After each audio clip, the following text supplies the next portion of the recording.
అది గుండెపై హానికరమైన ప్రభావాన్ని చూపుతోందని అధ్యయనం వెల్లడించింది.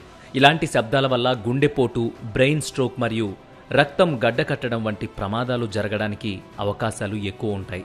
అధిక శబ్దాలు విన్నప్పుడు గుండె పై భాగంలోని 2 గదులకు రక్తం సరిగా చేరదు. దీని కారణంగా క్రింది గదుల్లో రక్త ప్రసరణ కూడా దెబ్బతింటుంది. అది గుండెపోటుకు దారితీస్తుంది. 15 నిమిషాల పాటు 50 నుంచి 70 డెసిబుల్స్ కంటే ఎక్కువ శబ్దం వింటే అది ఒక వ్యక్తి యొక్క గుండెను ప్రభావితం చేస్తుంది. 60 డెసిబుల్స్ కంటే ఎక్కువ సంగీతాన్ని వినడానికి అలవాటు పడితే వినికిడి శక్తి కూడా కోల్పోవచ్చు. మానవ శరీరానికి సంగీతం ఒక థెరపీ లాంటిది. కానీ అదే సంగీతం పరిమితి దాటితే ప్రతికూల ప్రభావాన్ని చూపి గుండెలు ఆపేస్తోందట.